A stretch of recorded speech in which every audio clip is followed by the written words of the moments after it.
Bonjour à toutes et tous. Ici, nous allons découvrir que Java est un langage statiquement typé.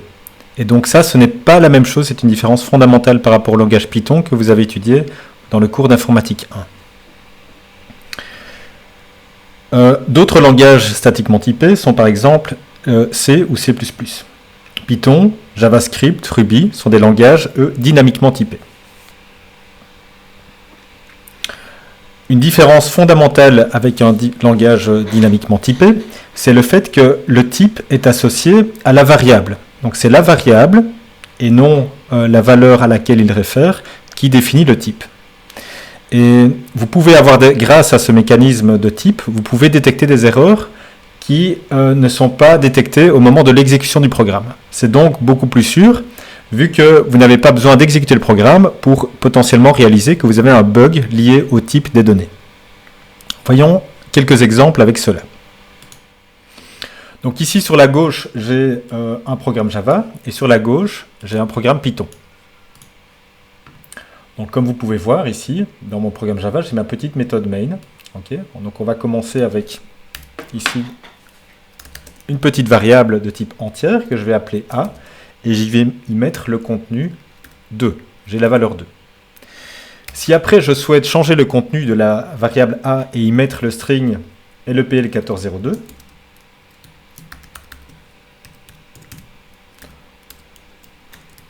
vous voyez que ce n'est pas possible en Java.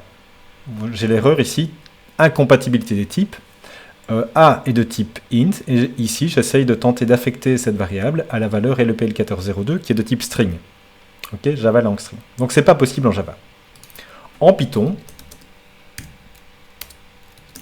il n'y a aucun problème, je peux changer dynamiquement le type de ma variable. Ok. Et donc si j'affiche ici le type de la variable A et le type de la variable A après, le type aura changé.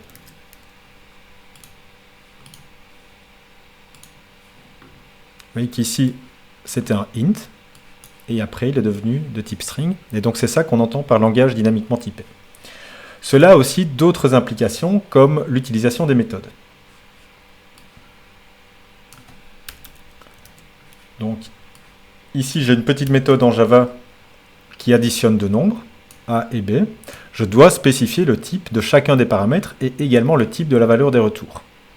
En Python, ce n'est pas nécessaire. Je dis simplement que j'ai un paramètre A, B, et puis je vais appliquer l'opérateur plus sur le paramètre A avec l'argument B ici après. Je fais A plus B. Et donc ce programme d'addition pourrait fonctionner avec des entiers. Vous voyez déjà ici, il y a une petite différence en Python et Java. C'est le fait que là, il me met en rouge parce qu'il ne connaît pas encore la méthode add. Donc je suis obligé d'exécuter cette ligne après avoir introduit la méthode add. Okay. Donc ici, je peux afficher le résultat de l'addition entre 2 et 3, mais je pourrais tout aussi bien appliquer cela sur, par exemple, des nombres flottants. Okay. Et donc si j'exécute ce programme-là, vous voyez que le programme permet aussi de fonctionner sur les nombres flottants. En Java, ce n'est pas le cas. Vu que les types de paramètres sont pour des entiers seulement, je peux faire add en 2 et 3. Si j'essaye d'appliquer cela avec des paramètres de type flottant, le compilateur va se plaindre. Ok, donc ça, ce n'est pas possible.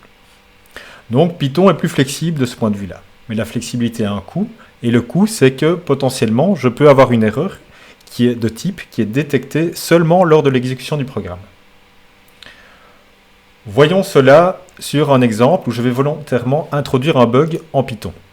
Donc j'ai ici une méthode qui s'appelle division avec bug entre A et B. Je me trompe et j'ai mis ici des guillemets autour de A, et donc ce que j'essaye de faire, c'est de diviser le string A par B. Et B est un entier. Ok. Donc si j'applique ici l'exécution de cette méthode, entre par exemple 3 et 4, voyons ce que cela donne. Aucune erreur est détectée ici lors de l'édition du programme. Et lorsque je l'exécute, je vois que cet opérateur de division n'est pas supporté entre un string et un int. J'ai donc eu une erreur qui a été détectée seulement lors de l'exécution du programme. Vous imaginez bien que lorsqu'un programme est critique, avoir une erreur de ce type qui est détectée lors de l'exécution peut avoir des conséquences assez dommageables. En Java, cette division, ce problème de division entre un string et un int, elle aurait été détecté directement ici lors de la compilation. Vous voyez que lors de la compilation, add with div with bug, voilà, directement ici, il ne me permet pas de faire ça. Le programme ne compilera même pas, vous ne serez même pas capable de générer le point classe pour ce programme-là, parce que vous avez une erreur de type. Donc c'est vraiment une différence entre les langages statiquement typés et les langages dynamiquement typés.